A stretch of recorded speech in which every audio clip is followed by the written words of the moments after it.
Merry Christmas Eve, everyone. How is everyone doing today? I am going to be doing a sponsored stream today for, as you can see on screen, Climb the World's Tallest Tower. If you want to check out the game, there is a link in the description as well as a pinned comment. It's available for free via the web browser on the Meta Horizon app, like you can see on screen, which is how I'm going to be playing it today. And it is also available on mobile devices. Again, you can play on your browser or you can check out the Meta Horizon app on the Google Play Store and the Apple App Store. In this live stream, I'm also going to be talking about Zombies lore. It's been a very long time since I've done a live stream. Literally, I think the last one I did was like 4 or 5 years ago, which is absolutely wild. I used to be doing them semi-regularly. Maybe I'll start doing more in the future. But yeah, if you want to check out the game, like I said, there is a pinned comment and also in the comment section. And let me just check everything on the stream is working and let some people go in, get into the chat. And let me know in the chat as well if you do celebrate Christmas, if you're having a good holiday season. I know everyone seems to be having a great time, and yeah, hopefully everyone is doing well this Christmas season, like I said, if you celebrate. So this is the game here, as you can see. So let's go through all of the details. So as you can see, there's a rank in the game. Currently we're 109th, so hopefully we can do a little bit better and get up through the ranking. Also, let me know in the chat if the audio is all okay. Can you hear me okay? Is the music volume okay? Or is it too loud? So yeah, basically this is the hub when you launch the game. And you play with your meta avatars, you can see, which I haven't really customized. And then there's different purchases that you can make with the different coins you can access on the game. So you can get money boosts, speed boosts, etc. But I don't think I currently have any of these. No, you have to play on the app on mobile. But yeah, it's a really, really cool game. I'm just going to let some people get into the stream. Let me know in the chat as well if anyone has any specific questions about Zombies lore, trivia, anything. I know there's tons of questions in my comment section, but there's never really much of an opportunity to actually ask me questions directly. Obviously, I have the Patreon and members Discord now, so you can ask me questions there or on Twitter. But yeah, this is a great way. Thank you for joining the chat, Wing4991, Stephen Fay 2108, as well as Zombie Hill 98. I assume that's what that stands for. And thank you for saying go as well. I know it is very early in the day for most people. Great timing for the UK, obviously, but a lot of my audience is in the US. I'll jump into the actual thing in a second. I'm just going to browse through all the different menus. First of all, this isn't really the main point of the game. So yeah, there's different things that you can purchase here. You can hatch these different eggs, but you need 18,000 coins for that. And there's lesser ones here. So these are the cheapest ones, medium, and then all the way up to 900,000. So let's go over. We've got the Eiffel Tower here, the Lost Zombies map. ZM Hill asks, who is your favorite Zombies character of all time? Definitely Richtofen. I mean, he is pretty much everyone's fan favorite character. Who cannot miss a cheeky bit? Who can? I mean, it's great to have Richtofen back finally as a playable operator. He's just so much fun.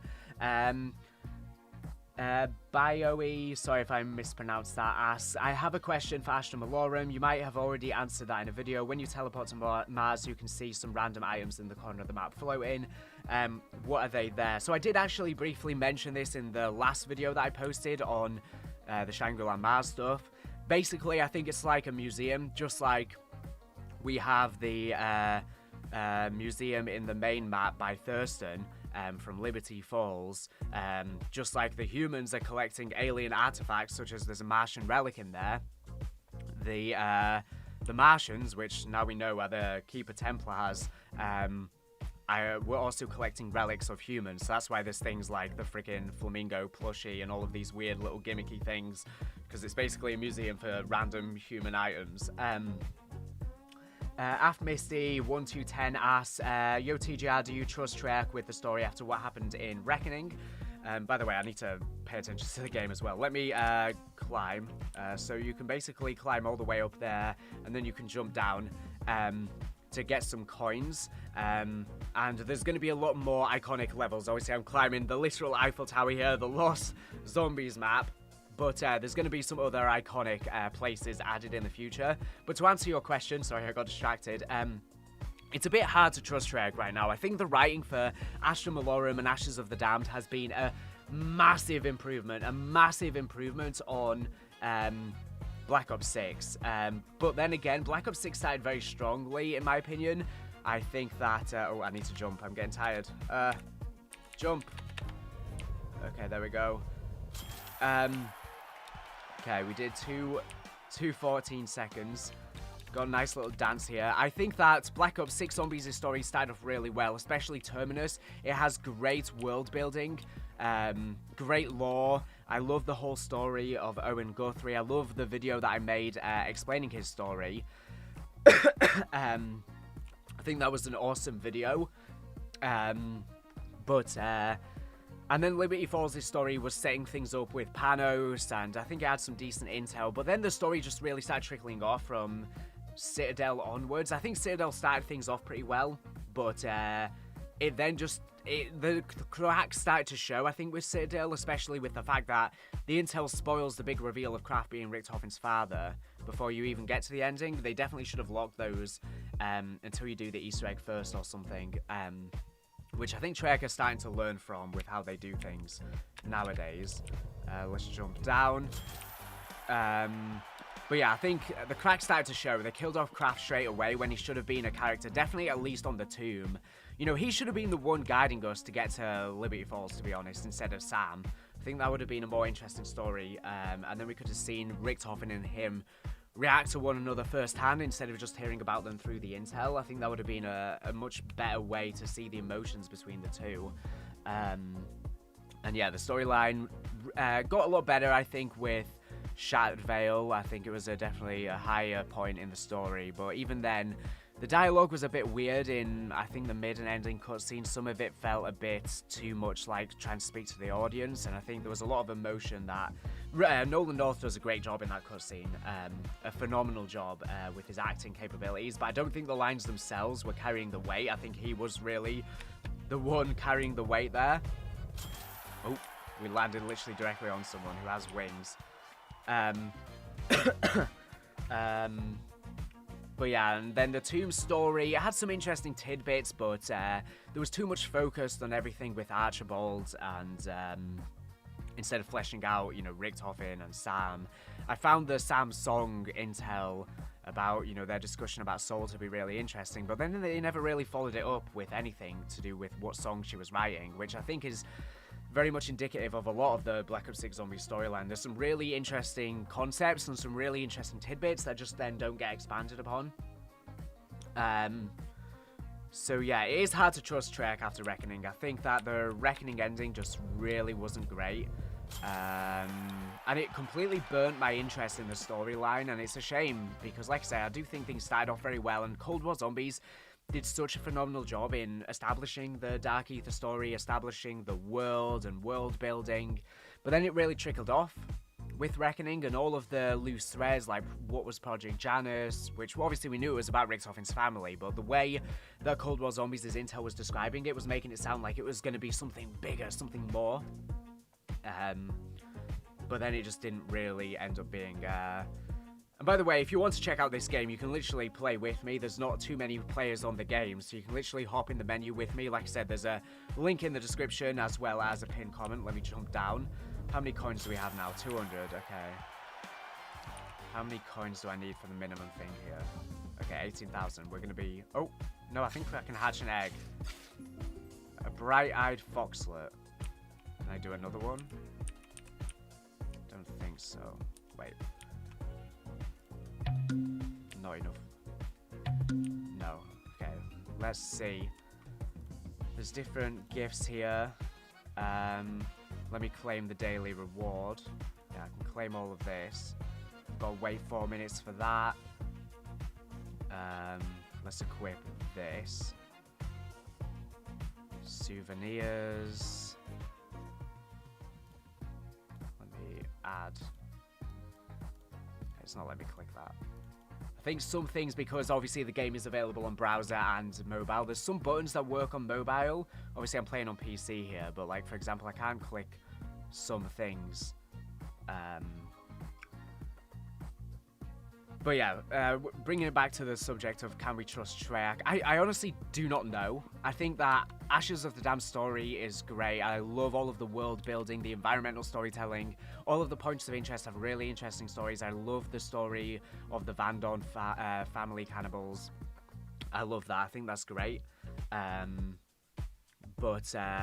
then Astra Malorum, I think, has some great little tidbits. There's not too much intel on the map, so it doesn't have that much lore, but everything with the Keeper Templar Martians, everything with Mars is really interesting, tying up old loose threads.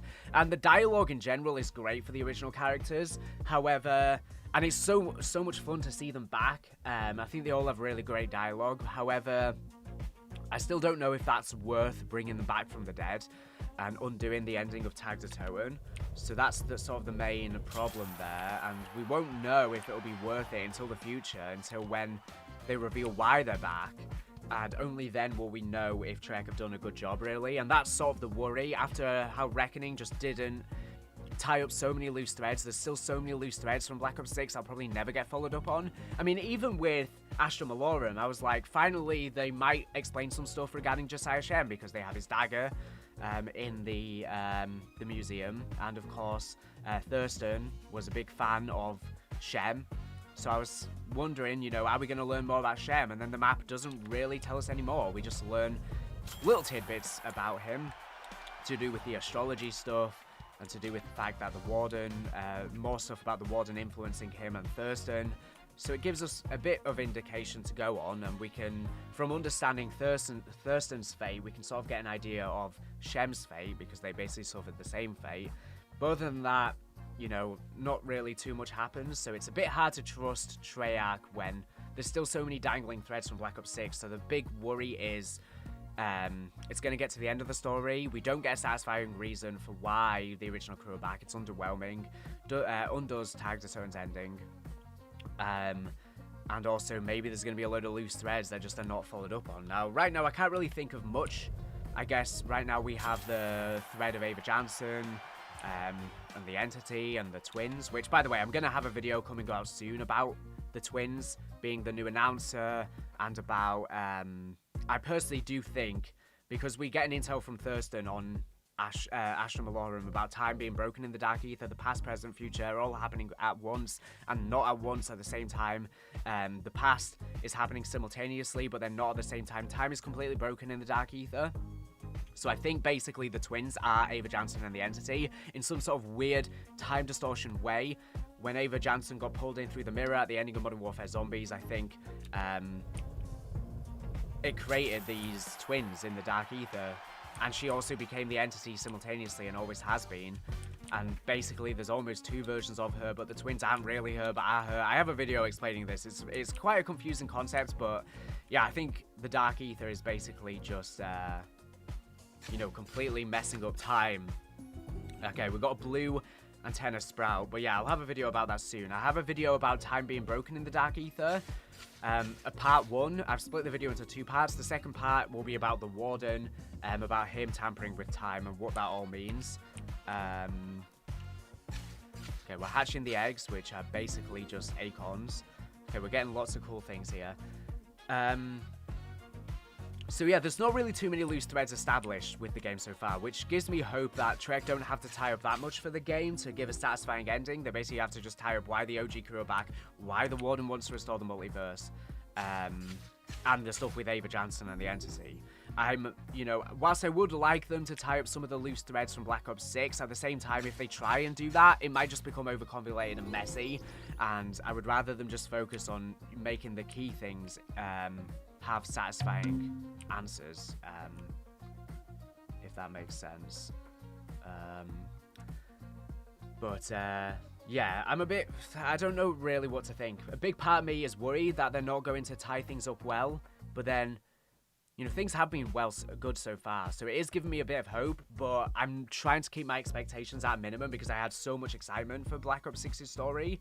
And I feel like that got completely taken aback, especially because I had been making videos speculating about, you know, Project Janus, etc. for years. Okay, I don't know what's happened with the game. I might need to refresh. Let me just refresh the game. You know, I had been making videos speculating about Black Ops 6 Zombies since the ending of Cold War, so 4 years, and I think that's why it's been so disappointing, because I had been talking about it so much, I'd set up such wild expectations in my head, and that really is what created that illusion. So yeah, I think I'm about 20% it'll be satisfying, about 80% not. But regardless, I'm trying to enjoy Black Ops 7 Zombies in a different way, where I'm just enjoying it for what it is, trying to be not as critical about the issues with it, which, to be honest, there aren't really many right now. It's mainly just the concerns for the future. Because with Black Ops 6, I think like I said, I had such high expectations that it was just hard for Treyarch to ever meet them. So I'm really consuming Black Ops 7 in a different way, which I think is really helping, because like I say, I'm just enjoying it for what it is. Okay, let's, Wing says Friedhofen is back. Sure is. ZM Hill, do you think Peter McCain will make a return? Well, I did recently post a video about Peter McCain. So he is referenced on Ashes of the Dam. They updated Dempsey's side Easter egg to have a line about him, but he dies. He dies during that zombie outbreak in Vietnam. So at least that version is dead, but he could return in the Dark Ether. If he died, then he could potentially return as an orb or something in the Dark Ether, sort of similar to how he was in Alpha Omega. But then again, we could see I do think it would be prime opportunity for Treyarch to do to have Peter McCain on a future map. Maybe I don't know whose map it would be. Maybe DLC 2. Honestly, the Alpha Omega Nuketown Hell map. I think that would be a good place to have him. I mean, he was on the original Alpha Omega after all. Okay, let's apply some of these. Equip. Oh, wrong one. Equip. How many can I equip at once? Okay, not the same one. Okay, there we go. Still no souvenirs. Okay, let's go again. So yeah, I do think Peter McCain could be primed to return. Like I said, either an alternative version that we just from one of the other characters' timelines, or we could see the one that died in the Ashes side quest from Dempsey's universe, but as an orb in the Dark Ether. Wing says, do we know if Craig Houston is still writing for Zombies? We don't know anything, but Treyarch have never announced his departure, so I would assume he is still there, at least in some capacity. We just don't really know to what extent. I think it's clear from the way that Black Ops 6 Zombies is written, it definitely does feel like, you know, he's had some influence on the game. We just don't really know to what extent. It definitely feels less, though, than, for example, Cold War Zombies. I mean, he was present in all the story trailers, etc. for Cold War Zombies, and he's nowhere to be seen. Oh, can I just exploit this? Just keep freaking jumping. Let me climb again. Yeah, I think he's definitely had some influence, and you can tell, I think, from the way the original crew are written in Black Ops 7, that there's lots of lines that sound very Craig Houston-y. Now, we don't know if he's written them, necessarily, but considering they sound similar, I would assume he's at least written some of the lines. But then again, maybe the new writers have just looked back at all of the old lines and took inspiration from them and done it in a good way. But, yeah, I think the original crew are just a lot easier to write for than the Terminus crew, which is why there is a big writing disparity, why the original crew are just so much more fun, because the Terminus crew are a lot more serious characters, and I just don't think the Treyarch characters know how to write serious all of the time, or at least the current writers, to be honest. I mean, like I say, you saw this with the serious aspects of Richthofen's arc, Janice Richthofen in Black Ops 6. Personally, I think a lot of the story, when they tried to make it serious, just didn't work well. You know, on Reckoning, they tried to have, a serious moral question about who they side with between Sam and Richthofen, but then all of the quotes about it just seemed contradictory. Carver, 1 second, wasn't trusting Sam on the prior map, and then he's like, oh, maybe she has a point, and they tried to really balance, I think, having a good 50-50 split between the characters, and I don't know if it worked that well. I don't think I can do these? No, I have to go on mobile. And like I say, I think when Richtofen was being serious in the Shadvale cutscene, it just, like, Nolan North delivers the lines very well, but like I was saying earlier, he's like, it's been 5 years since the hit, what does he say specifically? He goes, you know, he's targeted by an inept one-eyed assassin, and it just feels too direct. I don't know, it just, the way he's describing it very much just feels too much like speaking to the audience, which I think works more with like Primus, for example, or when their characters used to break the fourth wall, which they're doing again in the dialogue for Black Ops 7, but so far not really in the cutscenes. I think the cutscenes so far for Black Ops 7 have been great, but they've just not been character-driven enough. They've not been as focused on the characters' emotions, which I think has been a bit of a problem. So I'm hoping in the future maps we get more emotions and more from the actual characters, because we've mainly been hearing from the Shadowsmiths so far, which I think is interesting. I do like the Shadowsmiths. I think the Shadowsmiths theme song is so beautiful. And, you know, if the Shadowsmiths turn on us in the future, I think the song would convince me that they weren't going to turn, even though they probably inevitably are, just from the assumption that most Dark Ether entities are, of course, corrupted. I mean, that's the whole point of the realm. Bio says, I'm kind of worried with the budget cuts for Black Ops 7. I really don't want to have another Black Ops 7 scenario. Yeah, same. I'm not too worried, though, just because I do think Trek are probably a bit ahead on schedule, because they've probably been planning this for a while. So, and, you know, Infinity Ward recently came out and said the Ghost of Hope's leaks about COD 2026 and 7 are incorrect, so let's just hope the Black Ops 7 leaks are incorrect. But the sales are really, really poor for Black Ops 7. I mean, you can see the viewership is extremely low across my channel. Pretty much everyone's views are down for Zombies channels or any Call of Duty channels, like massively from Black Ops 6.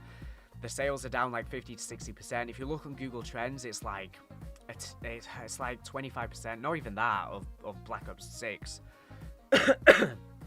So it's a bit of a shame, and I think because obviously I focus mainly on story content, it's a shame that I think a lot of people are not interested in story content anymore after... Oh, I got fogs. I think a lot of people are not interested in story content anymore after Black Ops 6, and it's just a shame because the story stuff is better. But the problem is it just has no grounds to stand on. It doesn't matter if the writing is better and if the concepts are better, if there's not really any grounds to stand on. And what I mean by that is, you know, for example, why we were all hyped for Revelations was because the whole game perfectly set up that finale to garner interest. You know, if you take a map like Revelations in isolation, you know, without the story build-up, people wouldn't be excited for the map. And there was so much hype before the release of the conclusion to Zombies, the epic finale. But if you look at Reckoning, people weren't really excited for the map. I think it was the least hyped anyone's been for a finale, because I don't think the game did a good enough job of building up to the finale, which I think Cold War Zombies did a great job with. I think Black Ops 3 did a great job with. Black Ops 2 did a great job with it as well, even though, you know, it was basically a completely separate story, a brand new story, even. A soft reboot, if you will.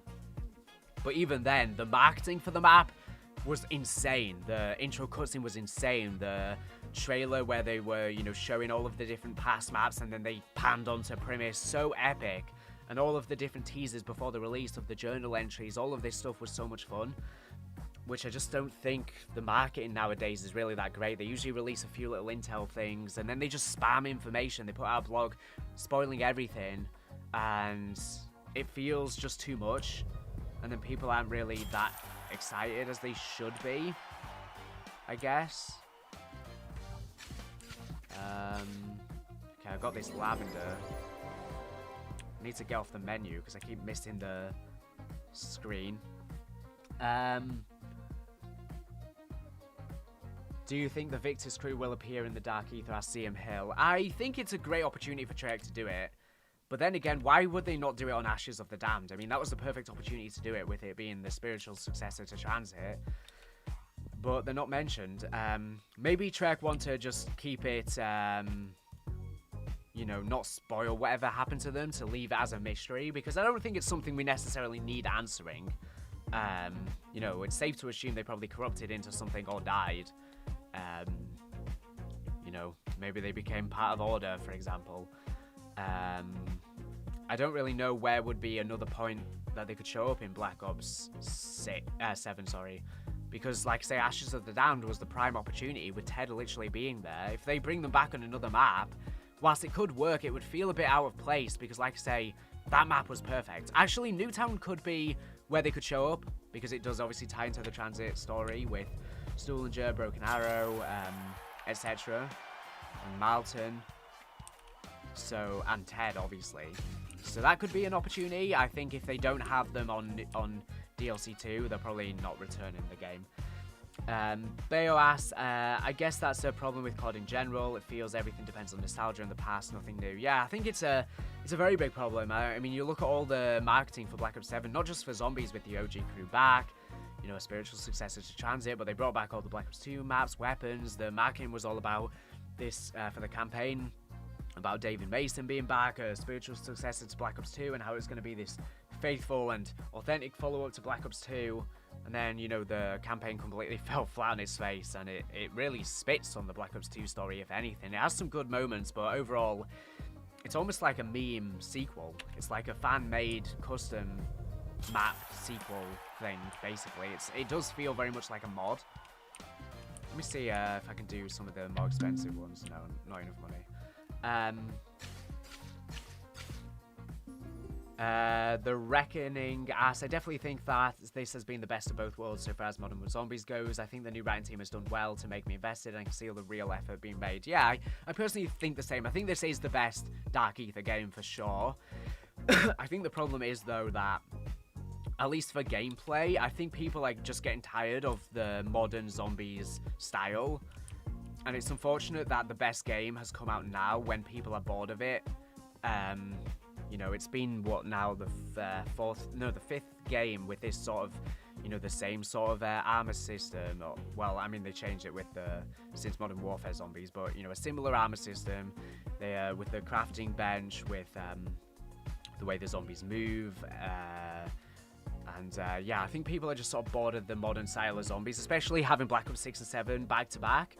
And it is a shame that this burnout has happened with one of the better games. In terms of the writing, like I say, I think the writing is a massive improvement again. But I think, once again, people are just sort of burnt out on zombies right now.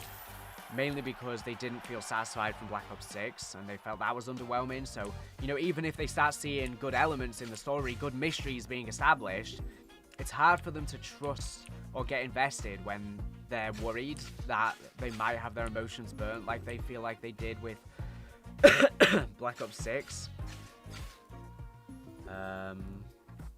Let's look at the index.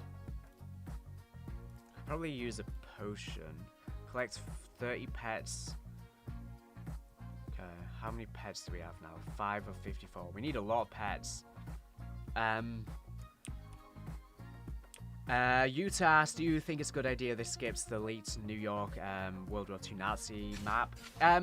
I don't know. I mean, we don't know why it's not being made. Maybe there was a reason why that if we understood, it would make sense. I think without that reasoning, it's hard to say, and we don't really know how far it even got into development. For all we know, you know, the concepts that leaked at the beginning of the year or whatever, they were just concepts and they didn't really go into development much, so yeah, it's hard to say. It's also hard to say when we don't have the Nuketown map, which is probably the map in its place. So until we get that map and how they flesh out Richtofen's storyline, it's hard to know which one would have been better, really. Bio asks, another thing I don't understand is that Weaver on Cold War seems to know that he killed Richtofen's son, and when he meets Richtofen in Black Ops 6, he has a surprise. Maybe I'm missing something, but I don't know. So yeah, this is a weird part of the story. It does somewhat make sense, but it is a bit weird. So basically, he knew he killed a family. He just didn't know they were Richtofen's family until he meets him on Shad Vale. But again, that's weird. It's strange he would target Richtofen, but not ever see his face or remember his face. And yeah, it's weird how, you know, they learned of Richtofen's name in between Cold War and Black Ops 6. That's never really mentioned in the intel. I mean, it's safe to assume they just heard of his name, you know, sometime from the guards in Terminus Island. But it's still weird. It's just, you know, Richtofen went through so much effort to hide his name from them throughout Cold War, but then suddenly they know him. And like I say, surely Weaver would have known his name. I know Kruger sent him on that assassination, and they completely messed up the story with the whole Kruger thing, because it still doesn't make any sense, because the intel in Cold War says that Samantha called Weaver and set the hit and sent him on the hit, but then the intel in Black Ops 6 says Kruger was pretending to be Maxis and sent Weaver on the hit, but that contradicts the Samantha intel. So it just makes no sense. I don't know what the hell happened there, honestly. Freedom Fighter, Merry Christmas 2025 and Happy New Year 2025. Thanks so much, and yeah, thank you everyone. Hope everyone is having a great end to your year. If you celebrate Christmas or not, I hope you have a great New Year as well. Brandon says, hi everyone, hi The Reckoning, hope you have a great rest of your day and happy holidays. Thank you so much, the same to you and everyone in the chat. Zium Hill says, what up, familiar, what's your favourite wonder weapon? That's a good question. I haven't thought about that in a while. I love the Apothecon Servant. Obviously, it's really overpowered. And in terms of its visuals, it's just such a visually appealing weapon. And what really makes it really interesting to me is the storyline and the lore. From all the leaked hard drives that I've been covering over the past year, all the weird stuff with the mating, the upgrade processes for upgrading it with the cocoon, the different variants we were going to have. You know, those videos were so interesting to make, and there was going to be so many different variants of it, and we learned, you know, it's a servant of the Apothegons. But, yeah, I would have to say that's probably my favorite, but it is a very cheesy weapon. I mean, you literally just shoot the floor with it, and it does a massive Gersh portal. Like, it's not really unique in terms of how it fires, but it's really unique in terms of its visuals, which is why I like it so much. And let's be real, an overpowered weapon is fun, just like the Thunder Gun. In terms of the other wonder weapons, honestly, definitely the bows, the staffs obviously are amazing, so much fun. Honestly, probably the gauntlet from Ashes of the Damned is probably one of the best as well. I'm really happy with what Treyarch have made there, because, you know, lots of people were complaining about the wonder weapons in Black Ops 6, you know, lots of returning wonder weapons, and the ones that were new were not really that special either. I mean, the wonder weapon on Terminus, for example, is sort of a merger of weapons we've seen before. You know, it's not new concepts. It's basically, you know, a mix of the EM1 and the Skull of Nansapwa. But yeah, the gauntlet is so unique, and the LGM1 is unique in terms of visuals. Obviously, it's sort of a reskin of the pizza shooter, or the whatever the hell the other weapon variant was called, the DLC weapon that I think was first in Black Ops 3, the DM1. I can't remember the name, anyways. It doesn't really matter.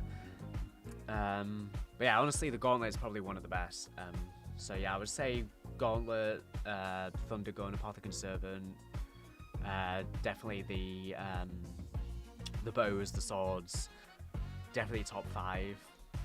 I love the swords on Shadows of Evil as well, even though they are technically field upgrades. I just love the visuals of them, love how they work. B1 Malicious asks, yeah, this game is a massive improvement, but the Black Ops 6 fatigue is heavy, and this is like the 3rd Black Ops game in a row with these same systems. They need to let this stuff go. Yeah, I agree, and I think they will next game. I think there's no way Treyarch continue these systems into Black Ops 8 or whatever the hell the next game is, which is not going to be for a while now, until like 2028. So, oh yes, finally, we got this one. Let me go to the bag, equip that. Let me see if I can finally get the... No, I need 10 pets for the speed boost. Okay. And I need a lot of points for that. How many do I need again? I don't even know how I'm gonna get that many, but let's keep trying. Oh. What if I wonder what gives me more cash, just spamming it here or actually jumping? Okay, now it's not working. Let's climb. So yeah, I think personally the next Black Ops game, next Treyarch game, whatever it's called, I think they will.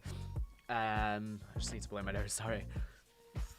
I think they definitely will go back to classic systems. I think they're gonna skip and they're gonna simplify zombies.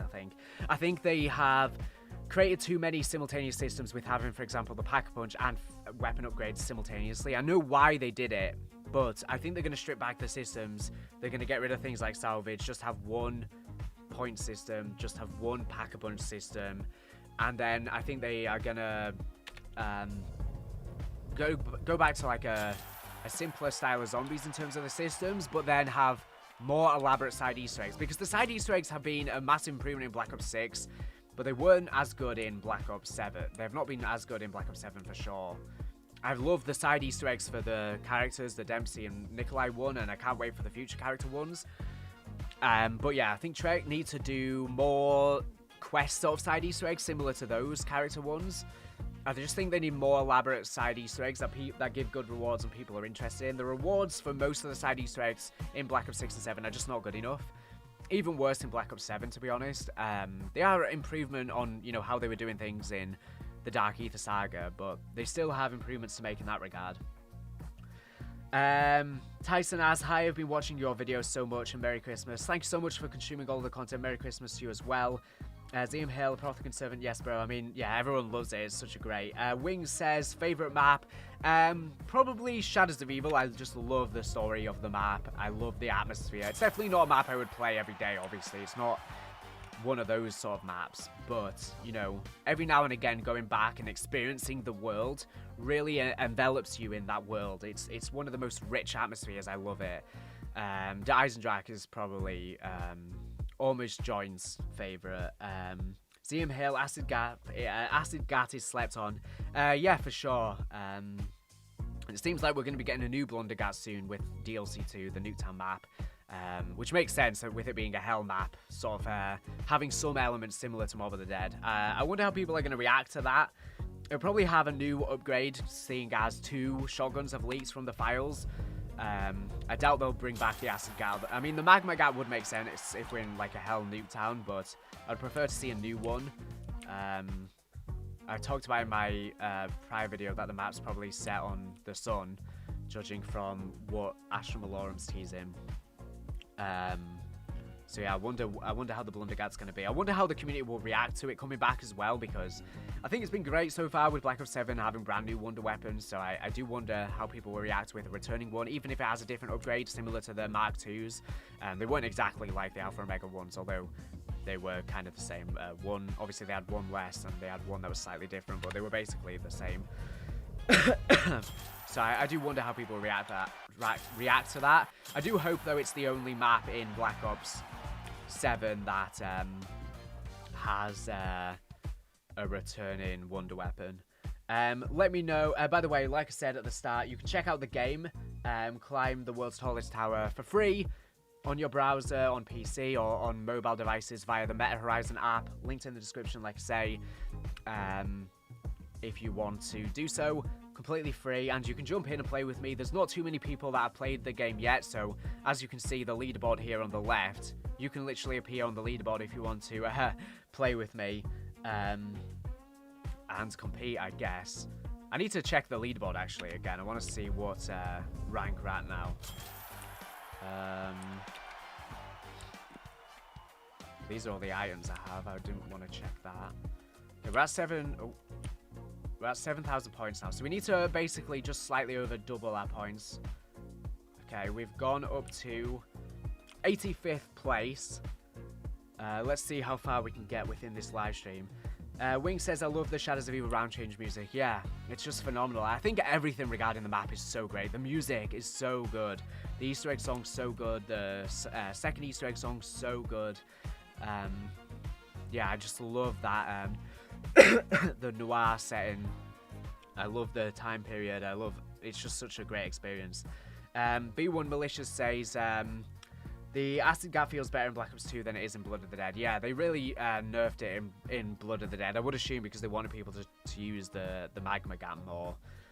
I think at launch it was a lot worse actually. I think they did buff it post launch if I remember correctly. I remember it was almost borderline unusable at launch, especially when the magma gap was so much better. Oop. There needs to be a button here to be able to just auto-climb. That I can just press on my keyboard. But I guess this game's more so meant to be played on PC, and I'm playing on computer, obviously. Erin says, hello there, bro. How are you doing today? I'm doing good. How are you? Let me just check the live stream, actually, because it is live streaming, I think, to... I believe it should be live streaming to the shorts page and the regular page simultaneously. Let me just check it's actually doing that.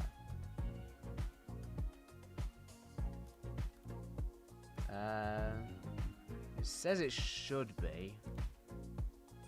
How do I check, though? So I don't know if there's a separate chat for that or it's the same. Oh, I'm getting tired. I need to jump.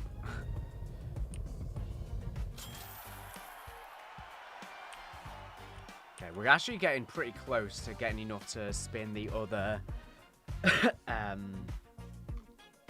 the other egg. Let me go on my shorts. Let's see if it comes up.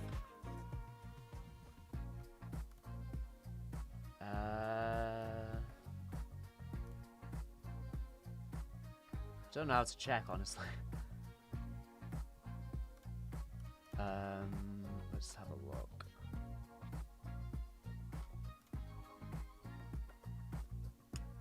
Aaron says, I'm doing good myself, bro. I really enjoyed watching your videos on here. Keep up the great work. Thank you so much. I appreciate you watching them all.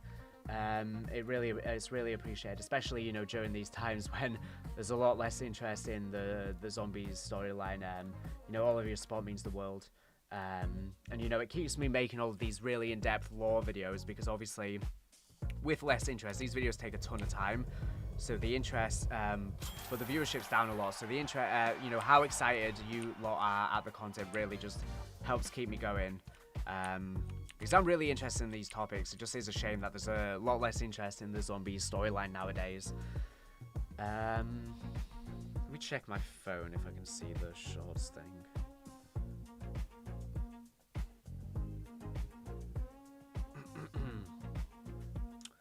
I might need to change accounts. It's not even loading.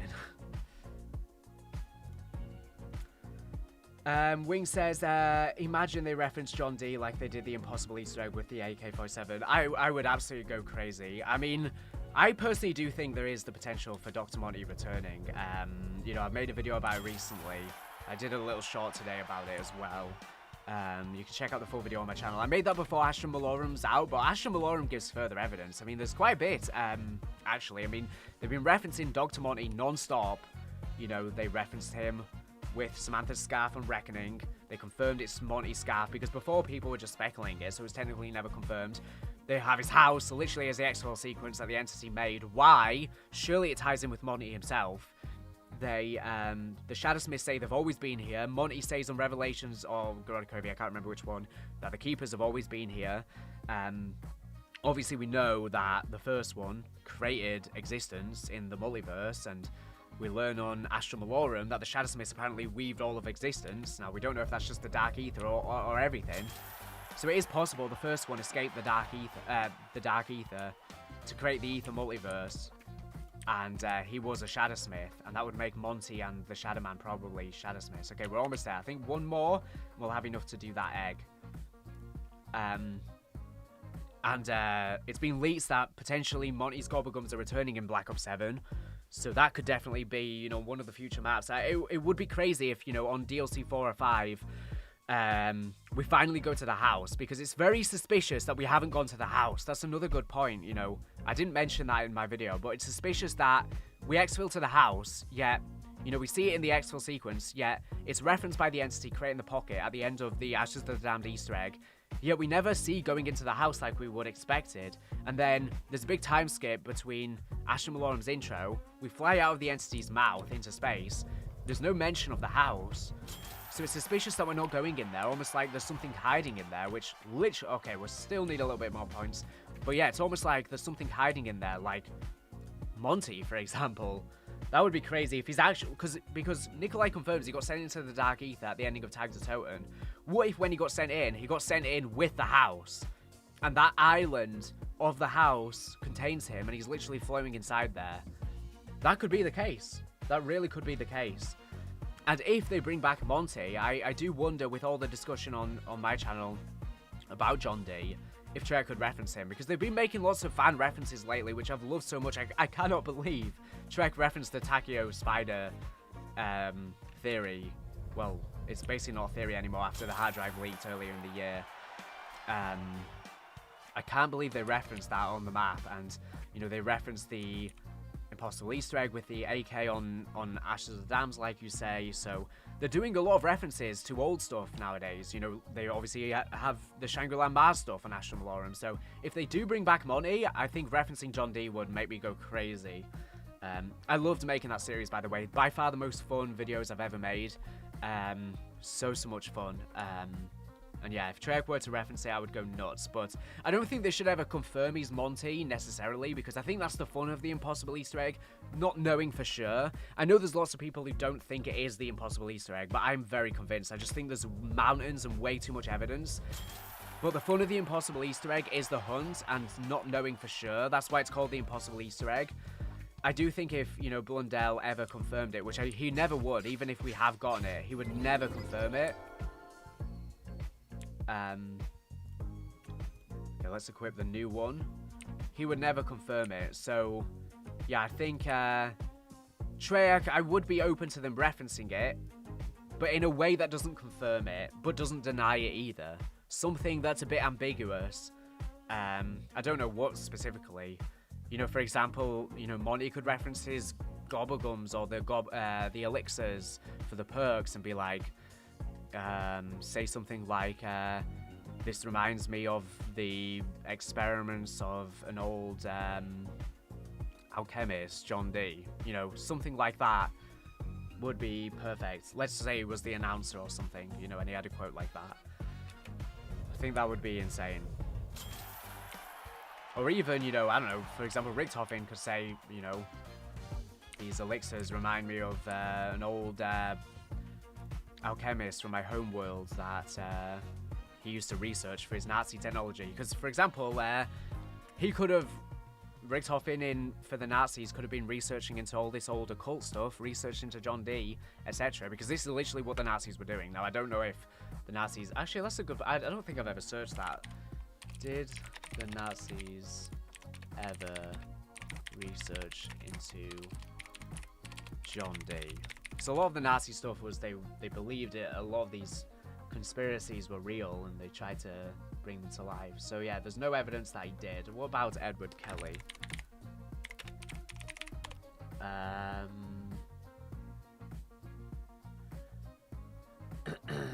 The occultist. Let's have a look. There's no evidence. Okay, I don't think so. Interesting to look at, nevertheless.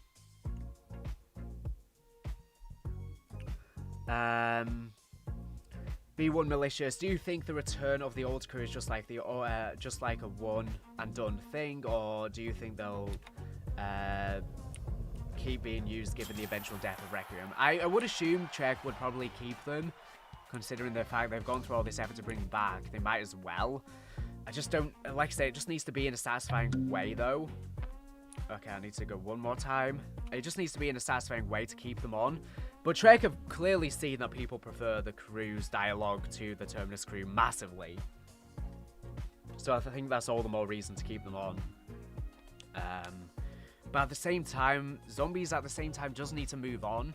You know, it's hard because I love the crew so much and the dialogue is so much fun and so much better than what we've seen. But at the same time, they don't want to get stuck in a literal cycle like the COD Zombies cycle where we can never move on from these characters. So it is a tough question for what Trek can do, unless they write it in a meta-textual way where, which I always interpreted the cycle as being sort of meta-textual for the Zombies community as well, because we are sort of stuck in a cycle, the Zombies community.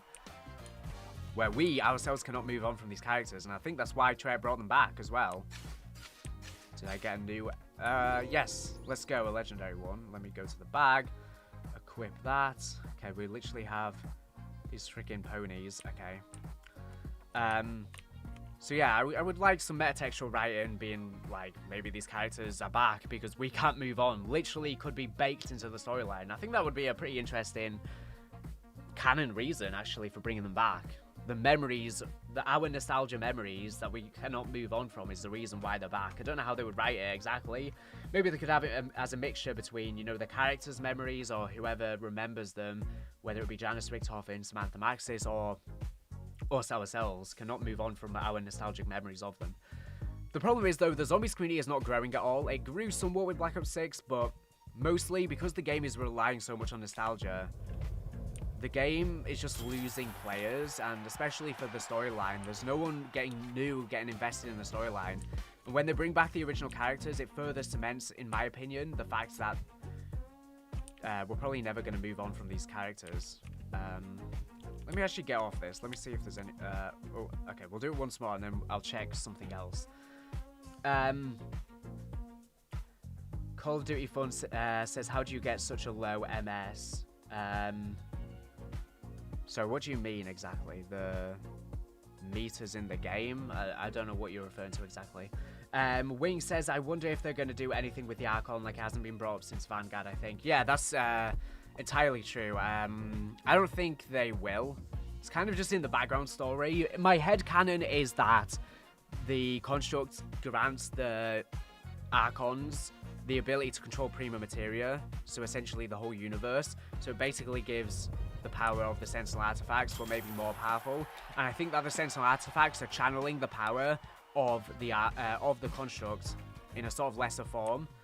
That's my opinion. That's why, you know, we have the red Dark Ether crystals on the Archon, because probably they are prima materia, or this arcane form of Ethereum. Yeah, that's my headcanon. But yeah, if they have, and personally my headcanon might be, you know, potentially Monty or the Shadow Man were one of the first Archons. I have a video actually, I think, coming up mentioning that, sort of going against the idea actually. But honestly, both could work depending on how Treyarch want to integrate things. Glitch Opus says, we need more in-depth videos about the lore of climbing the highest tower in the world, because why are they in the scrapped Black Ops 1 DLC 4 map? Yeah, exactly. This is the scrapped Black Ops 1 DLC 4 map. As you can see, the zombies are overrunning the city. You've got the frickin' teleporter down there. I should actually watch my... I did a video last year about the leaked image... no, it was this year, sorry. About the leaked Paris images that I found. Where we got our first look at the actual map. Let me go over here to the bus. Okay, let's go over to... Can I unlock this? Enchants. No. Okay, I think I need to be on mobile to be able to unlock that. Because the purchases don't seem to be working on PC for me, unfortunately. Tyson says, just a quick question. Your 11-hour zombie storyline video, when you talk about Kraft and Sasha, you refer to them as a husband, not a wife. Yeah, the reason for doing so is... so their gender is left ambiguous by Kraft in the intel. And I think in the German version of the game, maybe a different country, they refer to him as a he or as a husband. Sasha refers to them only as partner. And also the intel on the Archon, Kraft basically alludes to them being in a gay relationship, because he says... actually, let me pull up the intel directly. Let me jump back on this and I'll pull up the intel so I can read it. Let's go climb. I'm just going to pull up the intel. Sasha. I can't remember what the intel name is. Is it this one? Kraft's final memoir.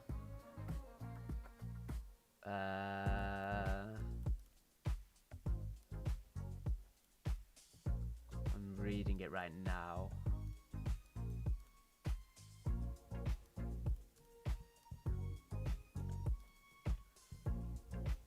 So he has an intel where he talks about respect for all different cultures, races, genders. He says it gives me hope for the future, even if we don't live to see it. My one regret is that my spouse is still held prisoner by von List forces. So he only really refers to him as partner or spouse. And then he says, all I ever wanted to do was live, learn, and love. And for a while I got my wish. But life is fleeting and nothing lasts forever. I think there's another intel.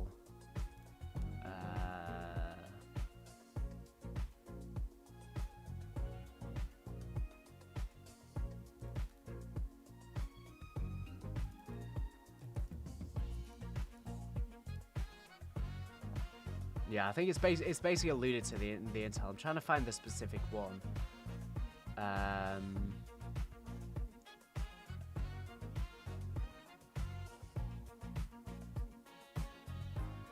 Yeah, I mean, if you read the intel, I think it's pretty obvious by the fact he doesn't really specify it specifically.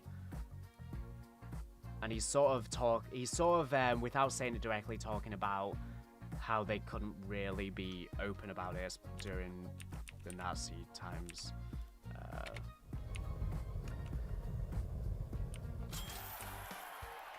Call of Duty says, I mean like low latency MS, I always have 35 or higher. I still am a bit unsure what you're referring to. I don't know if I'm just being stupid right now. Padraig says, hello, I'm getting Black Ops 7 tomorrow. Good luck. Hope you enjoyed the game. I know it's on sale right now, so I'm sure lots of new people are going to be jumping in. Hopefully that means some of my old guides and content I've been making on the game can start picking up some traction. Let me look on my analytics, actually, see if any of my old guides are starting to pick up traction now that the game's on sale and more people are probably buying it before Christmas. Hopefully tomorrow, with it being Christmas, lots of people will be playing the game.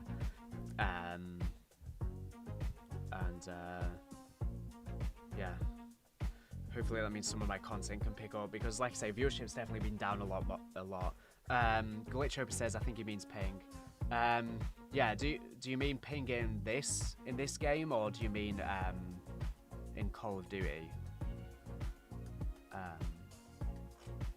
If so, I'm not really sure, to be honest.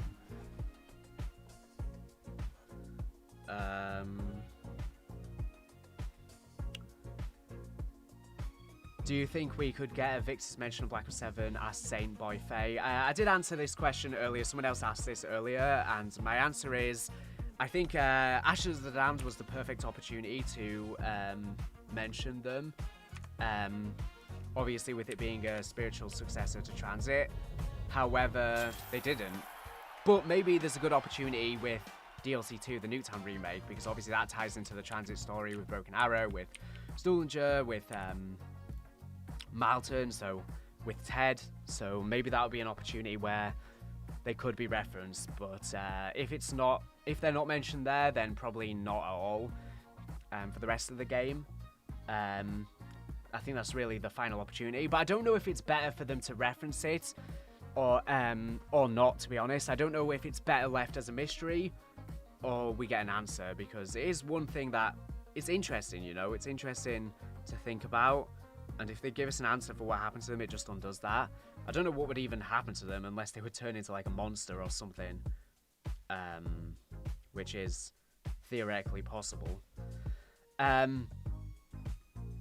Pedrick says it's sad the game is down to €35. Well, yeah, it's sad in terms of, you know, the game's obviously suffering sales-wise, but it's good in the sense that people can pick it up for cheaper.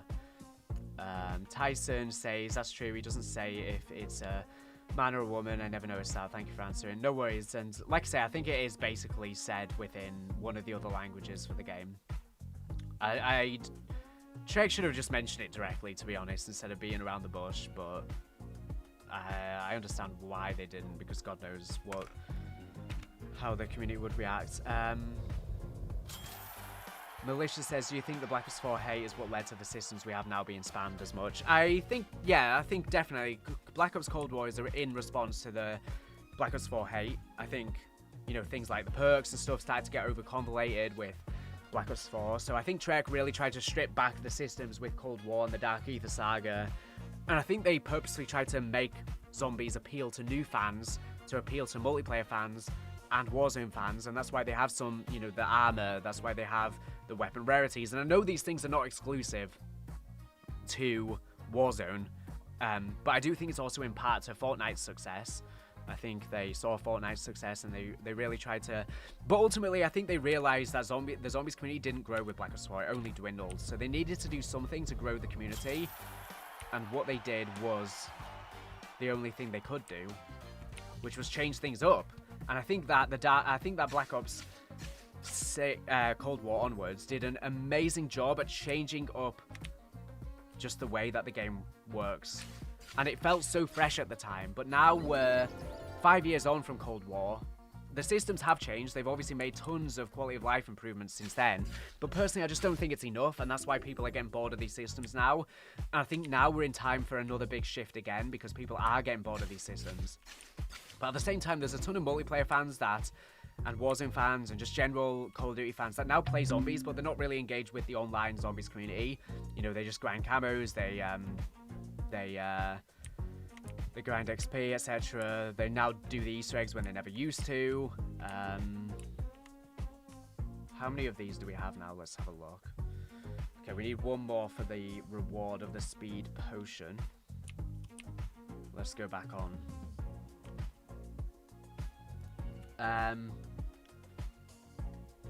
So yeah, definitely Cold War was in response to Black Ops 4, which I think Cold War did a great job, because Treyarch made it in like 2 years, because, you know, obviously Sledgehammer was apparently heading it initially with Raven. Treyarch took over the project, and I think with that I think Treyarch actually sometimes work better under short time crunches, because they refine what they do instead of trying to be too ambitious. You know, the campaign's just a very classic Black Ops campaign. It's a great campaign. Zombies is just back to basics with the new multiplayer systems, which I think work great. You know, score streaks and zombies for the first time, which I think is fun. You know, people hate on it now, but at the time it was fresh, and people are just bored of it now. You know, I don't think any of the new modern systems are bad by any means. I think it created a Zombies experience that felt different for once, which I think from World at War to Black Ops 4, they were constantly improving the system, adding more to it. Black Ops 4 did change things quite a bit, changing up the perk system, etc., the field upgrades, not the field upgrades, the specialists, but it didn't work, and so Cold War tried to strip things back and tried to redefine Zombies once again. But like I say, we're in time where it's time now for another radical shift to the zombie systems. Pedrick says, I have a question. Why are we using futuristic weapons in Black Ops 4 Zombies when... in Black Ops 7 Zombies, sorry, when we were technically in 1991? I mean, it's the simple explanation of that's the way the mystery box has always worked in Zombies. I mean, it takes weapons from all of time. I mean, the Dark Ether is a combination of all of time, so that's why, basically. The same with the wall weapons. They basically pull in weapons from across time. Yeah, we're not really obviously, the same happened with the other games, I guess. I mean, you look at Black Ops 3, we have maps like Dies and Drag, Shadow, I mean, all the maps set in the past. Yeah, we're using all these futuristic weapons. So, yeah, that's the answer. Yeah, obviously they're always correlated with the rest of the game, because they don't really create unique weapons for zombies apart from specialist or the field upgrades now and the wonder weapons.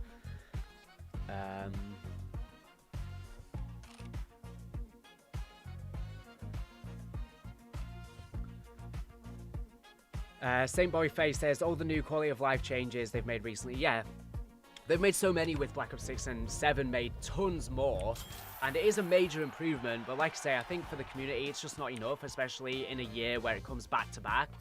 The changes and the leap is just not enough for most fans, unfortunately. Yeah.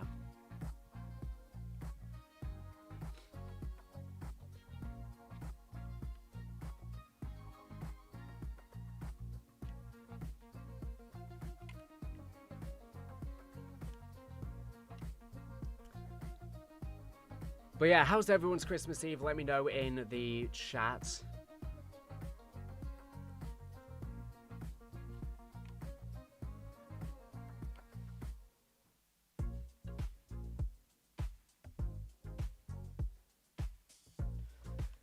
I still don't know if this is even the live stream. Is anyone watching the live stream as a short live stream? Let me know in the comments. Because I do have it set to both, but I can only see the regular version, so I'm not entirely sure if that is properly working.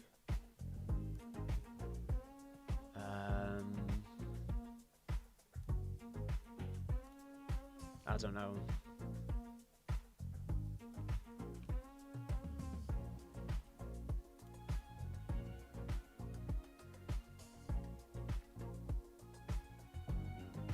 Same boy face says Cold War was good. I think Black Ops 6 was a testing ground for what they wanted to do with Black Ops 7. And I love Black Ops 6 even after all the negativity behind it. I just think that them strapping a lot of things instead of adding. Yeah, I think that's basically what happened really. You know, Black Ops 6 really did test out a lot of things that they've then iterated on in Black Ops 7, which is a shame.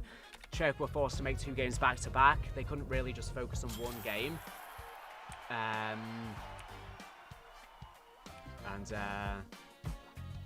Yeah, it's meant that I think a ton of content got held back because, for example, Black Ops 7 makes a ton of quality of life improvements. Why couldn't that just be an update to Black Ops 6? It's because they wanted us to buy a whole new game instead to get those quality of life improvements. And the problem is the maps from Black Ops 6 don't carry over, so we can't even play them with the quality of life improvements. And I really wish they did carry over. Maybe at the end of the game's life cycle they could do that. But the reason why they won't do that is because then it would make buying Black Ops 6 redundant. If you want to play, for example, Terminus or Shad Vale specifically. Anna says, what do you think about the story of Black Ops 7 so far in Zombies? I think that's been really good so far. I talked about this more earlier in the stream. I think that so far, I don't really have any complaints. The background story of Ashes of the Damned is amazing, some of the best we've had in years. Tying in the stuff with Gersh and Ascension is amazing. Alternative universe stories are so much fun. The side quests for Dempsey and Nikolai have been great. The character dialogue for all the characters is great. The world building on Ashes of the Damned is great with all of the points of interest, especially, you know, I really like the Vandon Farm story with the cannibals. Let me equip these. Yeah. And Astra Malorum, I mean, the only complaint I have with... Actually, there's 2 complaints I have. One is that Astra needs more intel. But it's understandable, the maps come out very close after release. They probably just didn't have the time. Secondly... Oh, I have Max in the bag. Can I get rid of some? I have loads of duplicates. Oh yeah, I can delete them. Let's delete all these. Delete... Why does it refresh to the start? It shouldn't. So then I have to go all the way back. Can I select... Oh, I can. I can select multiple. Just get rid of all these. Okay. Let's spin more.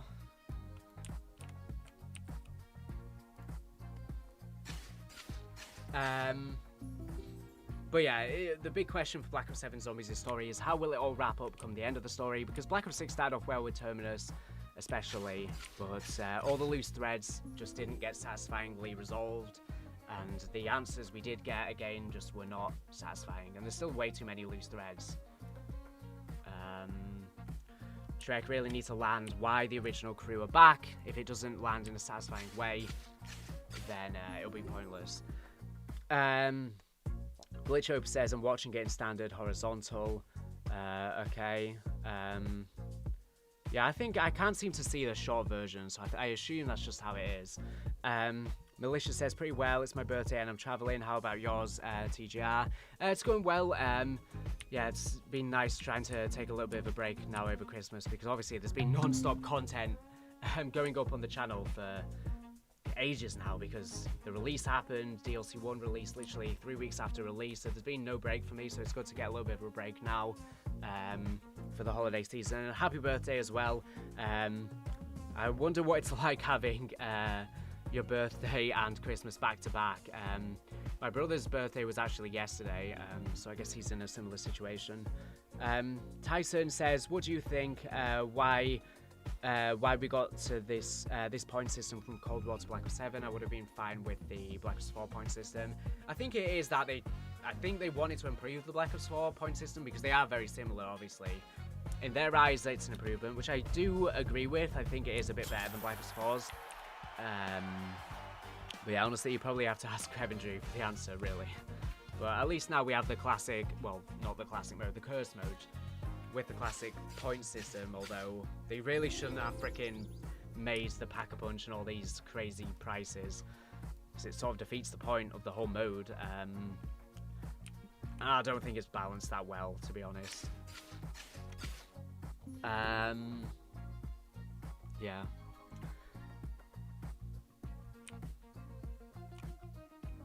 Okay, do we have...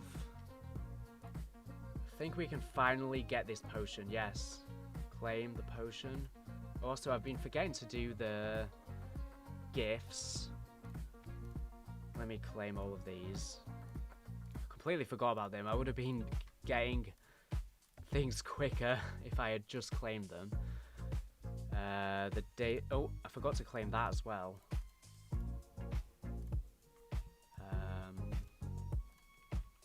Okay, that should help me get points though. Let's go.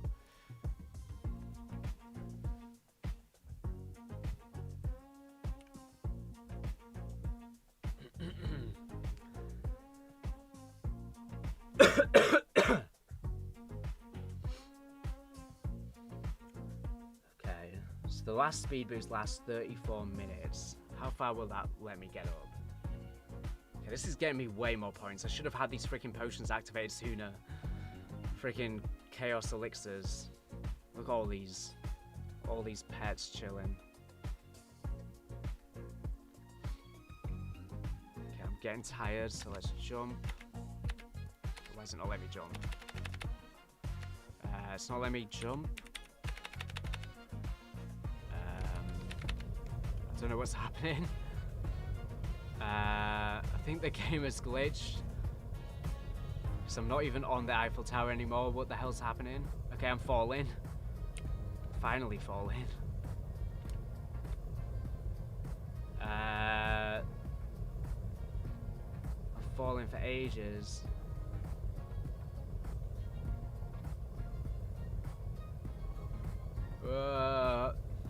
That makes the game go very pixely. Yeah, like I said earlier, if you want to check out the game, there is a link in the description, and as well as a pinned comment. Obviously, they sponsored this stream, which I very much appreciate.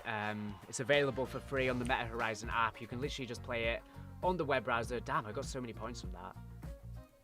You can literally play it for free on the Meta Horizon app. Is that the final one I needed? No. You can play it for free on the Meta Horizon app on the web browser or on PC or on mobile on the Google Play Store via the Meta Horizon app, as well as the Apple App Store. There's a link in the description, like I say, if you want to check it out, as well as their Discord. Did I get them all now? I think. Equip.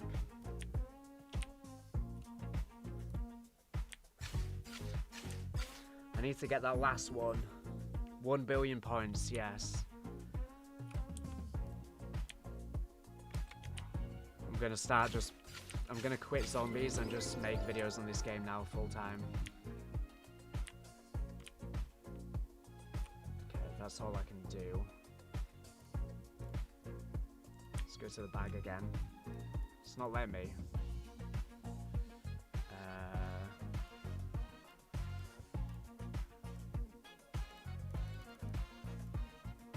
Let me go back on here.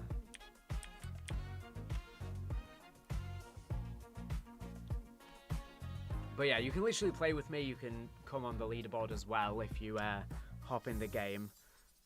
Okay, the game just broke. Let me just refresh. Oh. Oh no. Let me get back on the game.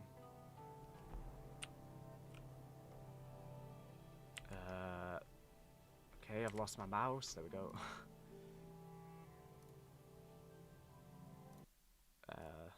Sorry about that. Well, actually, let me open in a new tab.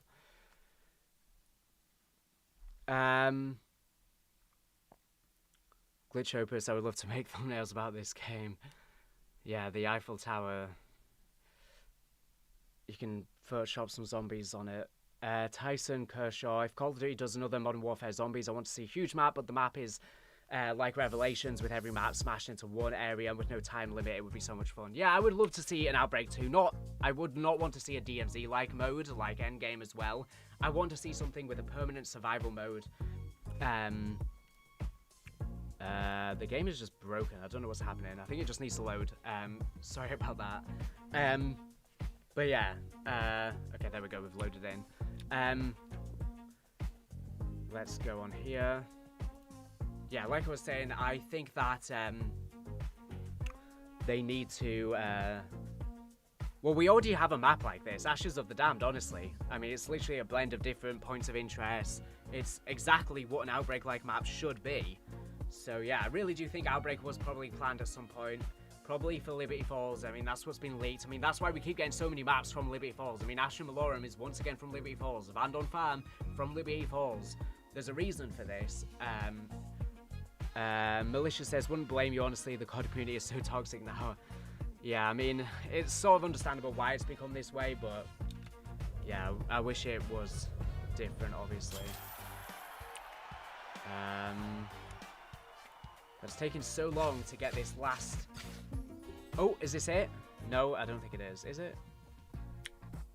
Don't think that's the final one. Nope. So 1% chance for the last one. I should probably just save up for this. I need to do 9 spins for this.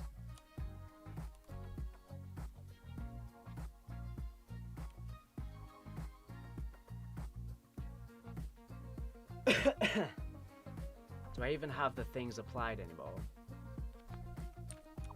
Oh. You can do these emotes as well. I mean, I guess that's when other people are on it as well.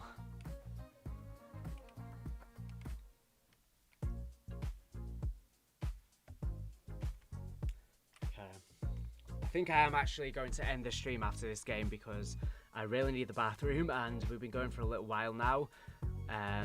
Okay, let me jump down.